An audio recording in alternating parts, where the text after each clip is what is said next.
மக்களை காப்பாற்றுகின்ற ஒரு மிகப்பெரிய ஒரு புனித தொழிலை செய்பவர்கள் டாக்டர்கள். அவர்களுக்கு இந்த மாதிரி ஒரு நிகழ்வு நடப்பது நிச்சயமாக கண்டனத்துக்குரிய ஒரு விஷயம். நேற்று இது மட்டும் இல்ல, நேற்று ஸ்டான்லி ஹாஸ்பிட்டலையும் ஒரு டாக்டர் அடிக்கப்படுறாரு. அது மட்டும் இல்ல, இது தமிழ்நாட்டில் பல்வேறு பகுதிகளில இது நடந்துகிட்டு தான் இருக்குங்க. எல்லா இடங்களிலுமே டாக்டர்ஸ், செவிலியர்கள், பாதுகாப்புல இருப்பவர்கள் தாக்கப்படுவது ஒரு தொடர் நிகழ்வாகவே இருக்கிறது. இன்னைக்குதான் முதல் முறையாக இந்த ஹாஸ்பிட்டலுக்குள்ள நான் வந்தேன். நிச்சயமாக இது கண்டனத்துக்குரிய ஒரு விஷயம். டாக்டர் பாலாஜி அவர்களையும் அவர் துணைவியாரையும் சந்திச்சு ஆறுதல் சொல்லியிருக்கேன். இப்போ நல்லா என்கிட்ட பேசினாரு. பட் தலையில அவருக்கு கத்துப்புத்து பட்டதுனால கொஞ்சம் வலி இருக்கு அப்படின்னாரு. காதுக்குள்ளேயுமே ஒரு வாட்டி அடி பட்டிருக்குங்க. டாக்டர்ஸ் ட்ரீட்மெண்ட் கொடுத்துட்டு இருக்காங்க. நிச்சயமாக இன்னும் ஓராறு நாள்ல அவர் நார்மல் வார்டுக்கு சேஞ்ச் ஆயிடுவாருன்னு சொன்னாங்க. எனவே அவர் சீக்கிரமா குணம் பெற வேண்டி வாழ்த்துக்களை நான் தெரிவிச்சுக்கிறேன். அவரை வாழ்த்துறேன். சரி சார்.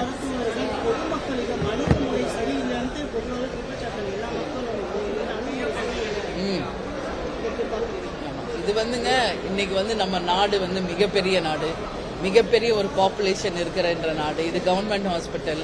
இன்னைக்கு எங்க பார்த்தாலும் ஹாஸ்பிட்டல்ஸ் ஓபன் ஆகிட்டு இருக்கு. ஆனாலும் அவங்களுக்கு உரிய முறையில சிகிச்சை அளிப்பது மிகப்பெரிய ஒரு சேலஞ்சா தான் இருக்குது. அதனால இன்னைக்கு டாக்டர்ஸ் பக்கம் பணி சுமையின் காரணமாக அவங்க ஸ்ட்ரெஸ்டா இருக்காங்க. பேஷண்ட் பக்கம் நம்ம பார்த்தோம்னா ரொம்ப நாட்களா நாங்க ட்ரீட்மெண்ட் வரோம், நிறைய காசு செலவு பண்றோம், ஆனா எந்த இம்ப்ரூவ்மெண்ட் இல்ல அப்படின்னு அவங்க தரப்புலயும் அவங்க மனநிலை பாதிக்கக்கூடிய நிலையை நாம பாக்குறோம். அதனால இது சும்மா ஒரு வார்த்தையில இதுக்கு பதில் சொல்ல முடியாது. இரண்டு பக்கமுமே நிச்சயமாக அரசு இன்னும் அதிகமாக மருத்துவர்களை பணிக்கு அமர்த்த வேண்டும். இது மாதிரி நிறைய ஹாஸ்பிட்டல்ஸ் கொண்டு வரணும், உரிய ட்ரீட்மெண்ட் கொடுக்கணும். ரொம்ப நேரம் அவங்கள வெயிட் பண்ண வைக்காம அவங்கள சரியான முறையில டாக்டர்ஸ் அணுகி அவங்களுக்கு ட்ரீட்மெண்ட் கொடுக்கணும்னு சொல்லி நான் கேட்டுக்கிறேன். நேத்து பார்த்தா ஊட்டியில செல்போன்ல லைட் அடிச்சு ஒரு குழந்தைக்கு ட்ரீட்மெண்ட் கொடுக்கறாங்க. இதெல்லாம் கண்டிக்கக்கூடிய ஒரு விஷயம். இன்னைக்கு தமிழ்நாடு முழுக்க கவர்மெண்ட் ஹாஸ்பிட்டல் பார்த்தா தரம் இல்லாம தான் இருக்கு. மருத்துவர்கள் இல்லை, மருந்து இல்லை, தரம் இல்லை, எந்த விதமான மெயின்டெனன்ஸ் இல்ல, வருகின்ற பேஷண்ட்ஸ்க்கு உரிய ட்ரீட்மெண்ட் இல்லை. இதுதான் தமிழ்நாடு முழுக்க எல்லா இடத்திலையும் மக்கள் சொல்கின்ற ஒரு குறையாக இருக்கிறது. செல்போன்ல லைட் அடிச்சு எப்படி ஒரு ட்ரீட்மெண்ட் பண்ண முடியும்? ஒரு ஹாஸ்பிட்டல்ல எமர்ஜென்சிக்கு ஒரு ஜெனரேட்டர் கூட இல்லாத ஒரு நிலைமையெல்லாம் இன்னைக்கு நிறைய இடத்துல இருக்கு. கேப்டனுடைய படம் நீங்க சபரியில பாத்தீங்கன்னா அங்கதான் எல்லா டாக்டர்ஸும் செல்போன்ல லைட் அடிச்சு ட்ரீட் பண்ணுவாங்க. அதே மாதிரி இன்னைக்கு ரமணா பாணியில தான் இன்னைக்கு மக்கள் ஒரு மிகப்பெரிய குறைய சொல்றாங்க. ரமணால நீங்க பாத்தீங்கன்னா நடக்கின்ற அவலங்களை ஆஸ்பத்திரியிலும் டாக்டர்ஸ் கிட்ட நடக்கிற அவலங்களை எடுத்துரைச்சிருப்பாங்க படத்திலேயே. இது நிறைய 90% பீப்புள் கிட்ட அந்த தாக்கம் இருக்குது. நாங்க போறோம், ட்ரீட்மெண்ட் போறோம், செலவு பண்றோம், பட் இம்ப்ரூவ்மெண்ட் இல்ல, போனா எங்களை கவனிக்க ஆள் இல்லை என்ற குறை மிகப்பெரிய அளவுல அங்க இருக்கு. இந்த பக்கம் ஒரு பக்கம் டாக்டர்ஸ் பக்கம் நம்ம பார்த்தா அவங்க படிச்சு முடிச்சு இன்னைக்கு நீட் எக்ஸாம்ல இருந்து பிஜி வரைக்கும் முடிச்சு அவங்க வேலைக்கு வரும்போதே பெரிய ஸ்ட்ரெஸ். அதுக்கப்புறம் இந்த மாதிரி கவர்மெண்ட் ஹாஸ்பிட்டல்ஸ்ல ஒரு நாளைக்கு நூற்றுக்கணக்கான பேஷண்ட்ஸ் அவங்க பார்க்கும் பொழுது ஆட்டோமேட்டிக்கா அவங்களுமே ஸ்ட்ரெஸ் லெவல் போறாங்க. சோ இது நிச்சயமாக இதை அதிகமாக டாக்டர்ஸை பணியில் அமர்த்தி பேஷண்ட்ஸுக்கு நல்ல ட்ரீட்மெண்ட் கொடுக்கணும்ன்றது இந்த கவர்மெண்ட் கடமை. இன்னைக்கு இந்த பில்டிங்குக்கு கலைஞர் பேர் வச்சிருக்காங்க, சந்தோஷம். ஆனா அதே அளவு கேர் கொடுத்து அதே அளவு மக்களையும் டாக்டர்களையும் பாதுகாக்க வேண்டியது இந்த அரசின் கடமை அப்படின்னு சொல்லி நான் கேட்டுக்கிறேன். மருத்துவர்கிட்ட நான் பேசினேன், நல்லா பேசினாரு. ஏன் இந்த மாதிரி நடந்தது என்பதை அவர்கிட்ட கேட்டேன். அவர் சொன்னார், கேஷுவலா தான் பேசிக்கிட்டே இருந்தோம், திடீர்னு அவர் அக்ரவேட் ஆயிட்டாரு, எனக்கே புரியல ஏன் எடுத்து டக்குன்னு கத்தியில குத்துனாருன்னு. ஒரு நிமிஷம் தான் எல்லாமே நடந்தது. அப்போ நான் நிலை குலைஞ்சு போயிட்டோம். ஆனா இது ஏன் இப்படி நடந்தது என்பதை என்னால் இப்ப வரைக்கும் யூகிக்க முடியல அப்படின்னு சொன்னாரு. பட் அந்த பேஷண்ட்ஸை நம்ம பார்த்தோம்னா தொடர்ந்து பல மாதமாக ட்ரீட்மெண்ட்டுக்கு எந்த இம்ப்ரூவ்மெண்ட் இல்லை அப்படின்றது ஒரு பக்கம் தெரியுது. அதனாலதான் அந்த அளவு அந்த பையன் மனநிலை பாதிச்சிருக்கான். இந்த பக்கம் டாக்டர் சைடு பார்த்தா நாங்க ஒரு நாளைக்கு நூற்றுக்கணக்கான பேஷண்ட்ஸை பார்த்துக்கிட்டு தான் இருக்கோம். எங்களால முடிஞ்ச ட்ரீட்மெண்ட் கொடுக்க தான் செய்யறோம். கேன்சர் அட்வான்ஸ் ஸ்டேஜ்ல இருக்குது.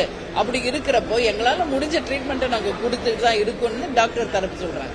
அதனால ரெண்டு தரப்புலயும் நியாயம் இருக்கிறது. ஆனால் இதுக்கு டாக்டரை கத்தியில குத்துனது என்பது தீர்வு கிடையாது. இதற்கு என்ன தீர்வு என்பதை நிச்சயம் அரசு பரிசீலனை செய்து இதற்குரிய தீர்வு கொடுக்கணும்.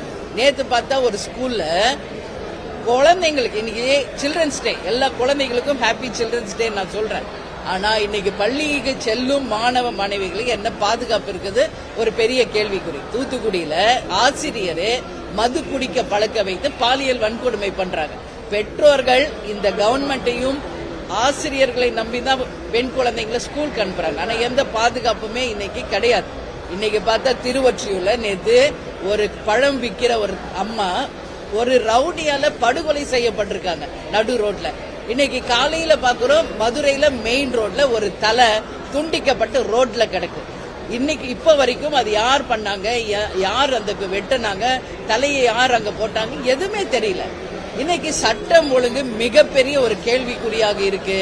இது ஒட்டு மொத்தத்திற்கும் அரசாங்கத்தின் கவனக்குறைவு தான் காரணம் அப்படின்றத நான் உறுதியா சொல்றேன். ஒரு பக்கம் கள்ளச்சாராயம், ஒரு பக்கம் போதை, ஒரு பக்கம் டாஸ்மாக், அது இல்லாம பெத்தபெட்டமைன் போன்ற ட்ரக்ஸ் இன்னைக்கு தமிழ்நாடு முழுக்க எல்லா இடத்துலயும் ஈஸியா அவைலபிள் இருக்கிறதுனால இன்னைக்கு இளைஞர்கள் வேலை வாய்ப்பு கிடையாது. மெயின் இது அத்தனைக்கும் காரணம் இளைஞர்களுக்கு வேலை வாய்ப்பு இல்லை. அப்ப அவங்க படிச்சதுக்கும் வேலை இல்லாத இருக்கும்போது அவங்க மனநிலை சோர்வடைந்து அவங்க போதைக்கு அடிமையாகிறாங்க. போதைக்கு அடிமையான பிறகு இது போல இல்லீகல் ஆக்டிவிட்டிஸ்ல அவங்க இருக்காங்க. இது எல்லாமே இரும்பு கரம் கொண்டு அடக்க வேண்டியது ஒரு கவர்மெண்டோட கடமை. இப்போ தமிழ்நாடு முழுக்க நீங்க பாருங்க, பிரஸ் பீப்புள் உங்களுக்கு தெரியும், வைரல் ஃபீவர் தமிழ்நாடு முழுக்க பரவிக்கிட்டு இருக்கு. தென் மாவட்டங்கள் எஸ்பெஷலி டெங்கு காய்ச்சல் அனைத்து கிராம பகுதிகள் வரைக்கும் இன்னைக்கு பரவிக்கிட்டு இருக்கு. அப்ப அவங்க எல்லாம் எங்க வருவாங்க? கவர்மெண்ட் ஹாஸ்பிட்டலுக்கு தான் வருவாங்க. அப்ப கவர்மெண்ட் ஹாஸ்பிட்டல் அதுக்குரிய ட்ரீட்மெண்ட்டை கொடுத்து அந்த மக்களை காக்க வேண்டியது இந்த அரசின் கடமை. வெறும் ஆட்சிக்கு வருவதற்காக வெறும் வாக்குறுதிகளை கொடுத்துட்டு எந்த விதத்திலையும் இவங்க மக்களை சரியா பாதுகாக்கலை என்றால் நிச்சயமாக மக்களினுடைய எதிர்ப்பை இந்த ஆட்சி சந்திக்க வேண்டி வரும். இன்னைக்கு தமிழ்நாடு முழுக்க நீங்க பாருங்க, அனைத்து மாவட்டங்களும் ஏதோ ஒரு பிரச்சனையில ஆர்ப்பாட்டம் போராட்டம் நடந்துகிட்டு தான் இருக்கு. கன்னியாகுமரியிலிருந்து சென்னை வரைக்கும் ஒரு பக்கம் மீனவர்கள் போராட்டம், ஒரு பக்கம் மக்கள் நல பணியாளர்கள் போராட்டம், ஒரு பக்கம் ஆசிரியர்கள். இன்னைக்கு மழை வரப்போகுது, டிசம்பர் மாசம் பெரு வெள்ளம் வரப்போகுது. ஏதாவது முன்னெச்சரிக்கை நடவடிக்கை நடந்திருக்கா? நீங்களே யோசிச்சு இதுக்கு பதில் சொல்லுங்க. ஏன்னா இன்னைக்கு குண்டும் குழியுமான சாலைகள், பயணிப்பவர்கள் எந்த அளவு கஷ்டப்படுறாங்கன்றது பத்திரிகையாளர்களாக உங்களுக்கு தெரியும். டூ வீலர்ல போறவங்க எந்த பாதுகாப்பும் இல்லை. இன்னைக்கு ஒரு நியூஸ் நான் வரும்போது தான் பார்த்தேன், கேரளால ஒருத்தர் தவறி சாக்கடையில விழுந்துட்டார். அந்த கோர்ட் கடுமையாக கண்டிச்சிருக்கு கவர்மெண்ட். என்னன்னு சொல்லி இதை விட ஒரு வெட்கக்கேடு ஒண்ணுமே இல்ல. ஒரு தனி நபர் சுதந்திரமாக பாதுகாக்க பயணிக்கக்கூடிய அளவு ஒரு சாலை அமைப்பு இல்லை என்றால் இந்த அரசாங்கம் இருந்தால் என்ன, இல்லை என்றால் என்ன என்று ஒரு நம்மளுடைய ஜட்ஜ் இன்னைக்கு கேள்வி எழுப்பியிருக்கார் கேரளால. அது வகையில நீதி அரசர்களும் இந்த அரசு செய்யும் அத்தனையையும் நீங்க சுட்டி காட்ட வேண்டும். அதற்கான தீர்வை நீதி அரசர்கள் தான் எடுக்கணும்னு சொல்லி இந்த நேரத்தில் கேட்டுக்கிற. மழை வெள்ளம் வருவதற்கு முன் அத்தனை இடத்திலையும் தூர்வாரப்பட்டு மழையால் மக்கள் பாதிக்காத வண்ணம் சாலை அமைப்புகளை சீராக அமைத்து மக்களை பாதுகாக்க வேண்டியது இந்த அரசின் கடமை. அதே போல இன்னைக்கு தமிழ்நாடு முழுக்க கவன ஈர்ப்பு போராட்டம் நடத்தி கொண்டிருக்கும் அனைத்து டாக்டர்ஸ்க்கும் தேசிய முற்போக்கு திராவிட கழகத்தின் சார்பாக அவங்களுடைய நியாயமான கோரிக்கை வெற்றி பெற வேண்டி வாழ்த்துக்களை நான் தெரிவித்துக் கொள்கிறேன்.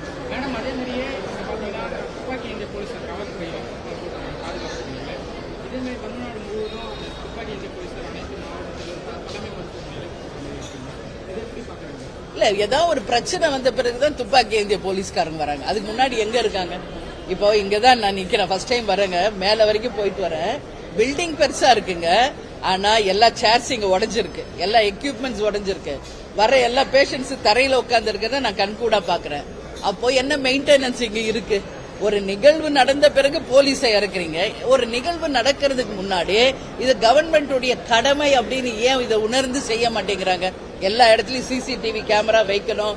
எல்லா இங்க வச்சிருக்கிற அத்தனை பொருட்களும் உடைஞ்சு இருக்கிறதெல்லாம் உடனடியாக மாத்தணும். இங்க வருகின்ற பேஷண்ட்ஸ்க்கு உரிய மருத்துவம், எல்லாமே கொடுக்க வேண்டியது இந்த கவர்மெண்டோட கடமை. ஒரு நிகழ்வு நடந்த பிறகு போலீஸ் இறக்கிறதுக்கு பதில் எல்லா இடத்துலயும் பாதுகாப்பாக அனைத்து இடங்களிலுமே நாட் ஓன்லி ஹாஸ்பிட்டல்ஸ் எல்லா பொதுஜனங்கள் வருகின்ற போகின்ற எல்லா இடத்திலும் பாதுகாப்பு தர வேண்டியது இந்த கவர்மெண்டோட கடமை அப்படின்னு சொல்லி நான் கேட்டுக்கிறேன். நன்றி, வணக்கம்.